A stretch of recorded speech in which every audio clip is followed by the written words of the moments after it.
శ్రీ గురుభ్యో నమ. హరి ఓం. మనం ఇప్పుడు చూస్తున్నటువంటి నక్షత్ర పాదలింగం ఏమిటి అంటే భీమఖండంలో గల ఆర్ద్ర నక్షత్రం అండి. మూడవ పాదం. ఈ యొక్క మూడవ పాదం ఎక్కడ ఉంది ఏమిటి అనేది దీనికోసం ఇప్పుడు తెలుసుకుందాం.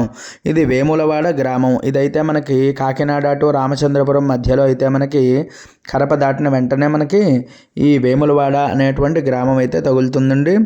ఆ లోపలికి వెళ్ళినట్లయితే ఊరు చివరి భాగంలో మనకి చక్కగా ఈ దేవాలయం అయితే ఉంటుందండి. ఇక్కడ తుల్యభాగా నదీ తీరాన్ని స్వామివారు కొలువై ఉంటారు. ఈ ప్రాంగణం కూడా చాలా పెద్దదవుతుంది. చాలా పెద్దగా ఉందండి, మామూలుగా లేదు. ఇది చాలా పెద్దది, చాలా అద్భుతంగా ఉంది. చాలా ప్రశాంతమైన వాతావరణంలో అయితే మనకి ఈ దేవాలయం అయితే ఉంది. ఈ దేవాలయంలో కూడా మనకి మాణిక్యాంబ సమేత భీమేశ్వర స్వామి వారి ఇక్కడ కూడా పేరు.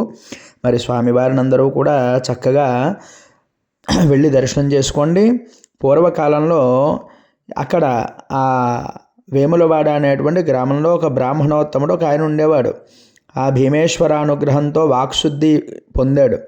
అంతేకాకుండా ఆయన తండ్రి పేరు సోమనాథమాత్యుడు. ఇతను ఒక బ్రాహ్మణుడు. పుత్ర సంతానం కోసం అనేకమైనటువంటి దాన ధర్మాలు చేశాడు, కానీ సంతానం కలగలేదు. ఒకానొక సందర్భంలో అతను ఈ యొక్క సంతానం కలగక బెంగతో మరణం పొందాడు. అతనికి 5 భార్యలు. ఆ 5 కూడా వితంతువులయ్యారు. ఒకానొక నాడు ఈ యొక్క ద్రాక్షారం క్షేత్రానికి వెళ్ళి భీమేశ్వరుని దర్శనం చేసుకుని ఆ వితంతువుల్లో చిన్నదైనటువంటి మాచమ్మ, బాల వితంతువు అయినటువంటి మాచమ్మ అన్నమాట, ఆవిడ తన భర్త యొక్క కోరిక తీర్చమని భీమేశ్వర స్వామి వారిని ప్రార్థించింది. భీమేశ్వరుడు ఆమె యొక్క అమాయక కోరిక పట్ల సంతోషించి ఆమెకి సంతానం ప్రసాదించాడు. ఆ మాచమ్మ ఒక అబ్బాయికి జన్మనిచ్చింది. అతని పేరు భీమన్నగా పెరిగాడనమాట. భీమన్నకు గౌరవం, విద్యని ఎవరూ ఇవ్వకుండా వారందరూ కూడా అతన్ని అవమానపరుస్తూ ఉండేప్పటికీ ఆ తల్లి ఆదేశంతో ఆ యొక్క భీమన్న అనేటువంటి ఆ వ్యక్తి ద్రాక్షారామ క్షేత్రమనందు భీమేశ్వర స్వామిని ప్రార్థించాడు. అప్పుడు సంపూర్ణమైనటువంటి వాక్శుద్ధి కూడా ప్రసాదించాడు. అంతటి గొప్ప క్షేత్రం ఏది అంటే ఈ యొక్క వేములవాడ క్షేత్రం అండి.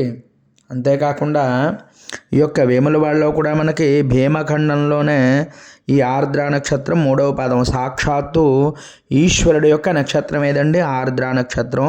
మరి 1వ పాదం, 2వ పాదం, 3వ పాదం, 4వ పాదం కూడా దర్శనం చేసుకోండి. ఈవేళ అయితే ప్రత్యేకించి మనం 3వ పాదాన్ని అయితే మనం చూపిస్తున్నాం. 3వ పాద జాతకులందరూ కూడా చక్కగా దర్శనం చేసుకోండి. ఆర్ద్ర నక్షత్రం 3వ పాదం మిథున రాశి అవుతుందండి. మిథున రాశి జాతకులందరూ కూడా దర్శనం చేసుకోండి. ఒకవేళ ఎవరైనా చేసుకునే అవకాశం ఉంటే వెళ్ళి చేసుకోవచ్చు. లేకపోయినట్లయితే ఈ వీడియో చూసి దండం పెట్టుకోండి. ఓం భీమనాథాయ నమః, ఓం భీమనాథాయ నమః, ఓం నమః శివాయ అంటూ ఈ యొక్క పంచాక్షరి జపాన్ని అయితే చేసుకోండి. ఆర్ద్రకి ఈశ్వరుడే మరి అధిష్టాన దేవత. అందరూ కూడా గమనించి ప్రార్థన చేసుకోండి. మరి ఎవరైనా మన ఛానల్ని సబ్స్క్రైబ్ చేయకపోతే సబ్స్క్రైబ్ చేయండి. ఈ వీడియో మీకు నచ్చినట్లయితే లైక్ చేయండి, కామెంట్ చేయండి. ఎవరికైనా ఉపయోగపడుతుంది అంటే తప్పకుండా మన వంతుగా అందరికీ పంపించండి. అందరూ దర్శనం చేసుకున్నట్లయితే మనకి విశేషమైనటువంటి పుణ్యం. హరి ఓం తత్సతు.